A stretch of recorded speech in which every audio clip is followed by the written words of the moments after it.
नमस्कार दोस्तों, आपका स्वागत है अपने YouTube चैनल PFP में। आज हम ऐसे दो multi bagger small cap stocks के बारे में बात करने वाले हैं जहां पर आर या पार वाली सिचुएशन बनी हुई है। या तो शानदार तेजी देखने को मिलेगी या तो वापस रेजिस्टेंस फेस करने के बाद स्टॉक हमें नीचे आता हुआ नजर आएगा। तो ऐसी सिचुएशन में क्या करना चाहिए, कौन से दोनों स्टॉक्स है, खरीदारी करनी है तो कौन से लेवल पर करनी चाहिए, इसके बारे में चर्चा करेंगे। लेकिन उससे पहले अगर आपने चैनल को सब्सक्राइब नहीं किया है तो प्लीज सब्सक्राइब कीजिए। कुछ बेहतर जानना चाहते हैं, कुछ बेहतर सीखना चाहते हैं, स्विंग ट्रेडिंग के रिकमेंडेशन पाना चाहते हैं तो एज अ मेंबर हमें ज्वाइन करने के बारे में सोच सकते हैं। सबसे पहला स्टॉक है वीआईपी इंडस्ट्री। 383 का लास्ट ट्रेड प्राइस है जो कि हमें 8% की भारी तेजी दिखा चुका है। 5000 करोड़ की मार्केट कैप है। डिविडेंड 1% से थोड़ा सा कम दिखाई दे रहा है। इंडस्ट्री का पी रेशियो 38 है, लेकिन यहां पर इसका पीई रेशियो दिखाई नहीं दे रहा है क्योंकि फिलहाल कंपनी पर बहुत ही ज्यादा खराब समय चलता हुआ नजर आता है। कंपनी हमें लॉस में दिखाई दे रही है क्योंकि ऑफकोर्स ट्रैवलिंग बहुत ही ज्यादा इंपैक्ट हो चुका है कोविड-19 की वजह से, और इसके चलते जो लगेज इंडस्ट्री है वहां पर भी इंपैक्ट देखने को मिला और यहां पर हमें लॉस भी दिखाई दे रहे हैं। प्रॉफिटेबिलिटी बहुत ही कम हो गई है, इसलिए पी रेशियो आपको दिखाई नहीं दे रहा है। प्राइस टू बुक रेशियो 8.88 चलता हुआ नजर आता है।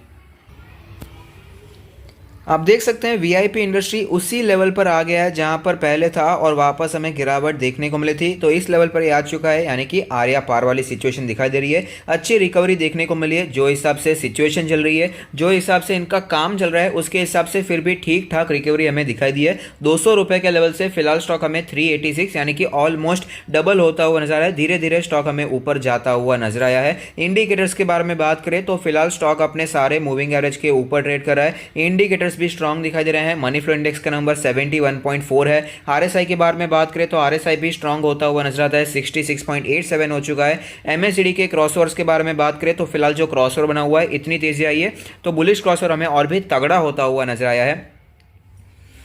बॉलिंजर बैंड के बारे में बात करें तो बॉलिंजर बैंड के अपर बैंड को तोड़कर स्टॉक ऊपर निकल गया है। अपर बैंड का लेवल है 372 का लेवल, मीडियन है 352 का लेवल, और अगर बात करें इसके लोअर बैंड के बारे में तो वो है 332 के आसपास का लेवल। इसके ऑल टाइम चार्ट के बारे में बात करें जहां पर एक कैंडल 1 मंथ को रिप्रेजेंट करेगा तो आप देख पाएंगे लॉन्ग टर्म में स्टॉक ने शानदार मल्टी बैगर रिटर्न्स हमने बना कर दिए हैं। लेकिन जब इस यहाँ पर सिचुएशन कोविड की वजह से खराब हो गई तो स्टॉक में भारी गिरावट देखने को मिली। इसका जो ऑल टाइम हाई था वो था 600 के भी ऊपर का लेवल, लेकिन बाद में ये स्टॉक हमें 200 के आसपास भी आता हुआ नजर आया है।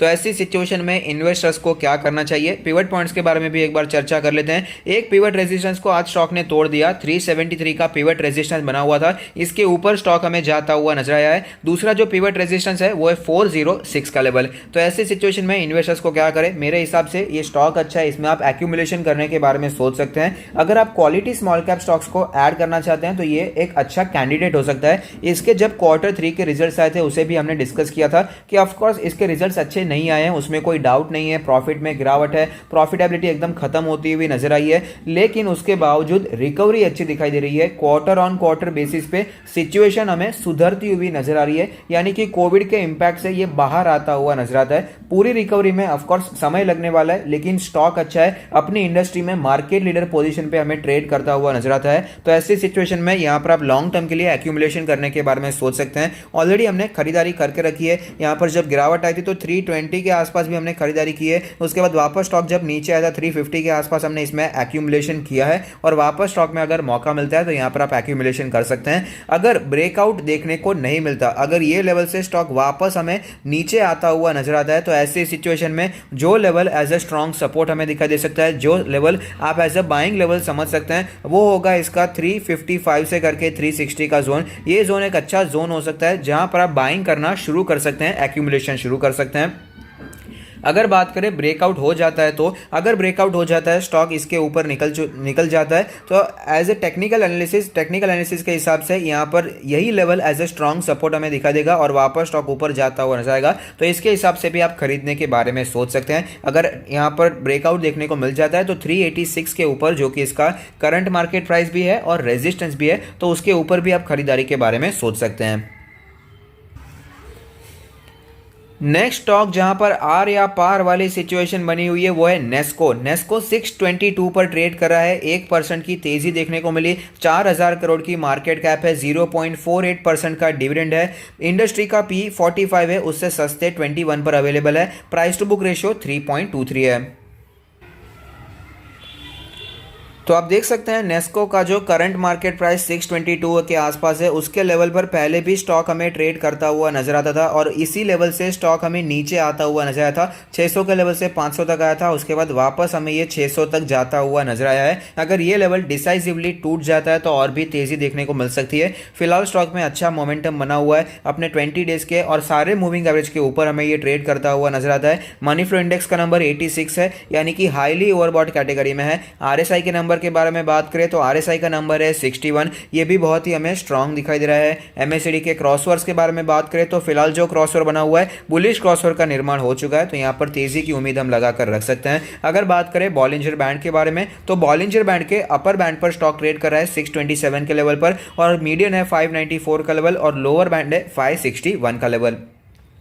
पिवट पॉइंट्स बात करें तो इसका जो एक पहला पिवट रेजिस्टेंस है वो है 617 का लेवल। स्टॉक उसके ऊपर क्लोज जरूर हुआ है, लेकिन सिग्निफिकेंटली उसके ऊपर क्लोजिंग हमें अभी भी देखने को नहीं मिली। 617 का इसका पिवट रेजिस्टेंस है और 622 पर ही क्लोजिंग देखने को मिली है। इसके ऊपर पहले भी स्टॉक क्लोज जरूर हुआ था, लेकिन उसके बाद वापस करेक्शन देखने को मिल गया था। तो इसके बाद कल के दिन भी हमें इसके ऊपर क्लोजिंग देखने को मिलती है, तो हम समझ सकते हैं कि इसमें और भी तेजी आ सकती है। इसका जो दूसरा पिवट रेजिस्टेंस है वो भी बहुत ही नजदीक है, 656 का लेवल हमें दिखाई देता है। नीचे पिवट सपोर्ट्स के बारे में बात करें तो पहला पिवट सपोर्ट 543 का लेवल हमें दिखाई दे रहा है। लॉन्ग टर्म में स्टॉक ने शानदार रिटर्न्स बनाकर दिए हैं, मल्टी बैगर स्टॉक रहा है, मल्टी बैगर रिटर्न्स स्टॉक ने हमें बनाकर दिए हैं। 20 मंथ्स का ये एज अ स्ट्रॉन्ग सपोर्ट दिखाई देता है और वापस हमें तेजी कंटिन्यू रहती हुई नजर आती है। और आप देख पाएंगे आर या पार वाली सिचुएशन में पिछले कुछ महीनों का डेटा नहीं, लेकिन आप देख पाएंगे पिछले कुछ साल में भी आप देख पाएंगे कि यही level as a strong resistance हमें देखने को मिला था, जो कि है 600 से करके 620 का जोन। ये level as a strong resistance हमें पहले भी दिखाई दिया है, तो बहुत ही बड़ा रेजिस्टेंस है, क्योंकि 600 पर जाने के बाद स्टॉक एक बार 400 तक आ गया था, लेकिन उसके बाद अच्छी तेजी देखने को मिली, 400 से 800 भी हो चुका था। तो 600 620 ये जो लेवल है ये स्टॉक के लिए एक बहुत ही स्ट्रॉन्ग रेजिस्टेंस की तरह पहले भी हमें दिखाई दिए हैं।